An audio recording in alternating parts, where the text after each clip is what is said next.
Глава 10. Возвращение или назойливый артефакт. Попрощавшись с гоблинами и отъехав от их поселения, ночью воспользовался навыком возвращения в крепость. Дом. Милый дом. Мертвые гоблины все так же были на своих местах, где я их расставил. Надо бы их освободить, гоблинов, что палят меча пожиратель душ в лесу и при обороне города, следуя договору с гоблинами, и похоронить по их обычаю. Но сначала надо найти магичку и заняться изучением божественного артефакта, если это вообще он. Отослав мертвецов на поиски хвороста и дров по округе, поднялся в библиотеку. Там никого не было. Ну да, уже ночь, может, спит уже. Нужно было в магическую башню заглянуть, когда я был во дворе. Она же ее как магнит тянет.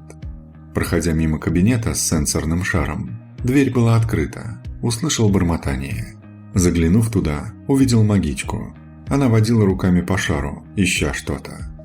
«Ну и куда он делся?» – вопрошала сама себя магичка. «В лесу невозможно что-либо разглядеть. Вот же блин, и как мне его найти?» Сказывалось долгое пребывание без общества и живого общения. Мысли вслух. «Кого-то потеряла?» – подкравшись, поинтересовался я. «Ой!» – вскрикнула от неожиданности магичка, отпрянув от шара. Увидев меня, успокоилась. «Зачем так пугать? Совсем, что ли? Трудно было предупредить, что приедешь?» «Решил нанести нежданный визит, проверить, чем ты занимаешься. Я-то думал, ты как прилежная помощница будешь в библиотеке сидеть, а сама, небось, в башне все время проводила, да в шаре за кем-то наблюдала. Так, за кем шпионила?» «Ни за кем», – покраснела она. «Значит, ни за кем. И этому ни за кем ты не читала приторные книги, от которых самой, небось, тошнило, лишь бы меня позлить. Хоть бы одну, хоть, я не знаю, книгу про строение дождевого червя прочла бы. И еще, оказывается, и шпионила за мной. Вас, девушка, наверное, в детстве не пороли. Ну ничего, сейчас восполним пробелы в вашем воспитании». Я подходил все ближе и ближе к ней. Глаза магички забегали, но бежать ей было некуда. Дверь на выход из кабинета была одна, и перед ней стоял я. Она взвизгнула, когда я ее поймал. День расплаты наступил. Череп гоблина. Божественный артефакт. Ну надо же, заполучить получилось неожиданно. Также получилось заручиться поддержкой гоблинов. А она может мне понадобиться в грядущем. Удачное развитие событий, не так ли? Обратился я к магичке. Дорет молчала, не разговаривала. Теперь надо бы его изучить и зачаровать вещь для поиска других божественных артефактов. В ответ молчание. Со мной явно не собирались поддерживать разговор. Это игнорирование надо было прекращать. Детский сад какой-то. Да и ничего такого я не сделал. Подумаешь, пару раз не сильно шлепнул ее по пятой точке. Девчонка все-таки. Она стала как помидор, и как воды в рот набрала с тех пор. Думал потом, как закончим приготовление, вернуться вдвоем в город. Но, кажется, придется вернуться одному, а кого-то оставить опять в замке, запереть магическую башню и кабинет с шаром и поставить там охрану. Да, наверное, так и сделаю. Может, мне и мага какого-нибудь поискать в помощь? «Ищи мага. Я всего лишь глупая девчонка», – буркнула магичка. «Глупой, кажется, тебя никто не называл. А то, что ведешь себя иногда и поступаешь как девчонка-сорванец, такое есть. Но мне это даже иногда нравится, когда ты не перегибаешь. Все, давай прекращай дуться, займемся делом. Быстрее сделаем, быстрее приедем в город. Там попробуем найти божественный артефакт. Да мне еще плененных гоблинов, что в городе, освободить надо». Дорет поломалась еще немного для вида, и мы помирились. Шкура тролля творит чудеса.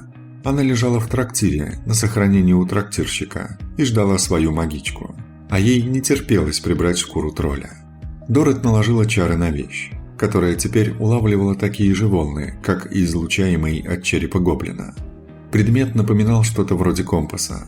Стрелкой был горный хрусталик, указывающий направление и менявший свой цвет в зависимости от расстояния к артефакту, от бледно-голубоватого до темно-синего.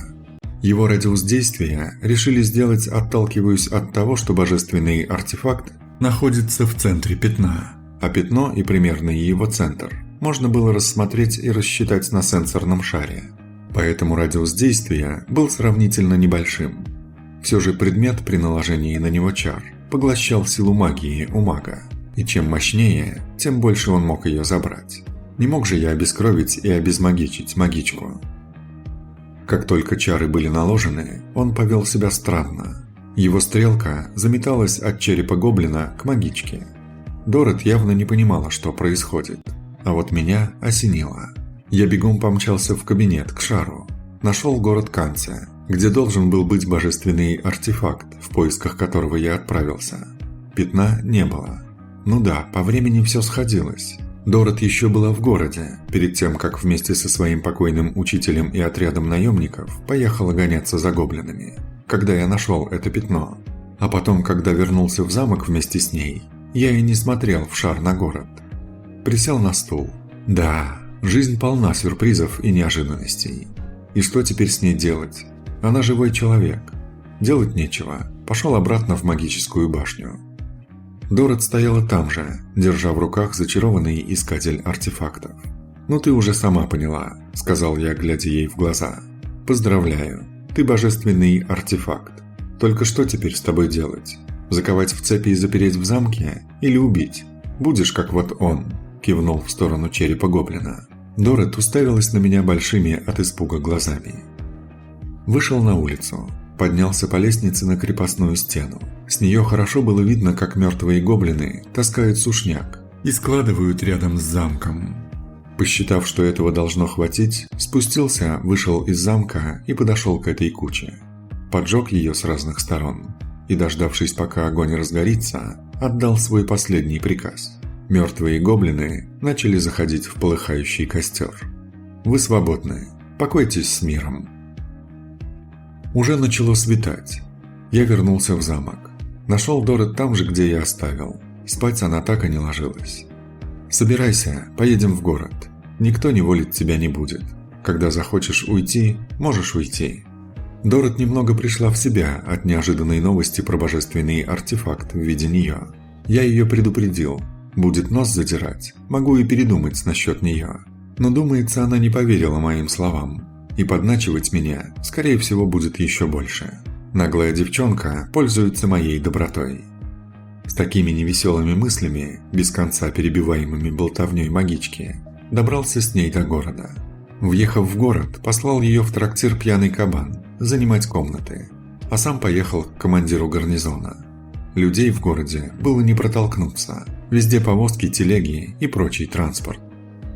«О, господин Аид, куда вы пропали? Вас давно не было видно», – заговорил начальник гарнизона Экхард, увидев меня.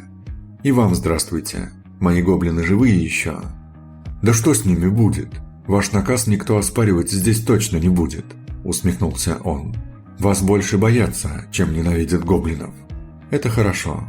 Завтра я возьму провизию для них на несколько дней и выведу их отсюда», – сказал я. «Все обрадуются, что их тут не будет. По-хорошему прирезать их. Но то такое... Хорошо, отдам приказание подвести провиант к ихнему лагерю». «Большое спасибо. До завтра», – попрощался я. «Если что, я в трактире «Пьяный кабан» остановился». Поехал в трактир, по дороге вспоминая, как ходил по нему вдоль и поперек в поисках артефакта. Да, было дело. «О, господин Аид, куда вы пропали? Вас давно не было видно», – заговорил трактирщик Вец, как только я вошел в трактир.